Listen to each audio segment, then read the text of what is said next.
नमस्कार मित्रांनो. आजचं पुस्तक आहे इडली, ऑर्किड आणि मी. इडली, ऑर्किड आणि मी, विठ्ठल कामत सरांचं. त्यांनी जे स्वप्न पाहिलं होतं किंवा त्यांच्या मनात जी कल्पना आली होती की पंचतारांकित हॉटेल असावं आणि ते सुद्धा इको फ्रेंडली.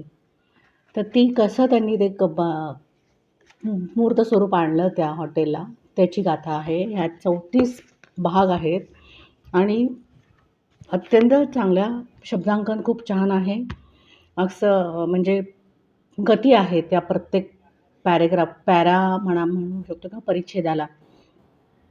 आणि अतिशय सोप्या भाषेत आणि असं वाटतं की ते स्वतः आपल्याशी बोलत आहेत. आणि खूप त्यांचे चढ-उतार आहेत. त्यांना आलेल्या अडचणींचा कसा त्यांनी सामना केला, मात केली. त्या म्हणजे अडचणी कशा स्वरूपाच्या, तर आर्थिक, कौटुंबिकसुद्धा त्यांना अडचणी आल्या आणि मग त्यांना कोणी साथ दिली आणि त्यांनी तो जो विश्वासाने पुढे गेले, त्याचं सगळं ह्याच्यामध्ये अवलोकन आहे. आणि अतिशय प्रेरणादायी पुस्तक आहे. सगळ्यांनी वाचावं. म्हणजे असं आहे ते. त्याच्यातून आपणही खूप काही शिकण्यासारखं आहे. काही इतके इंटरेस्टिंग वर्ड्स म्हणजे कोट्स आहेत की माझ्या एका मैत्रिणीनं सांगितलं की तू थोडंसं परिच्छेद तरी वाच त्याच्यातला.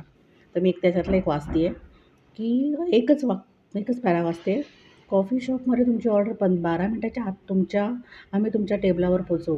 असं जेव्हा आम्ही अभिमानाने सांगतो तेव्हा आमचा शब्द आम्ही पाळतो किंवा नाही हे गिऱ्हाईक पाहू शकतं.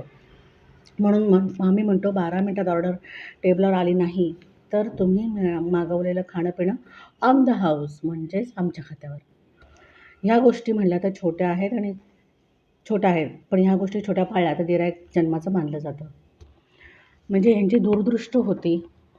म्हणजे कौतुकास्पद आहे की आत्ता आपण बघतो की सगळं Amazonवरनं 10 मिनिटात ऑर्डर येते किंवा काही व्हॉटेवर जे आत्ता चालू आहे घडीला, ते त्यांनी तेव्हा त्यांच्या दृष्टिक्षेपात आलं होतं की गिऱ्हाईकांना काय लागणार आहे. हॉस्पिटॅलिटी तर ह्यांचा USP आहे. आणि कामत म्हटल्यावर आपल्याला माहिती आहे की डोळे झाकून आपण त्या हॉटेलमध्ये जातोच आणि आस्वाद घेतो त्याचा. तसंच ह्या पुस्तकाचाही तुम्ही आस्वाद घ्यावा अशी माझी इच्छा आहे. म्हणजे ज्यांनी वाचलं नाही ते बहुत हे सुप्रसिद्ध पुस्तक आहे मला माहिती आहे. पण ज्यांना माहीत नाही त्यांनी हे कृपा करून हे वाचावं. आणि अजून एक गोष्ट म्हणजे त्यामध्ये त्यांचा एक महत्त्वाचा पॉईंट होता की त्यांना जेव्हा अडचण आली की आता वाटलं की आता खूप लोन झालं आहे किंवा काय की आपण आता आपलं कसं पुढे नेणार आपला व्यवसाय, तरी पण त्यांनी कर्मचाऱ्यांना विश्वासात घेऊन काटकसरीचा पर्याय अवलंबून त्यांना कपात करावी नाही लागली. नोकर त्यांनी ज्यांनी ठेवले होते त्यांचे हे.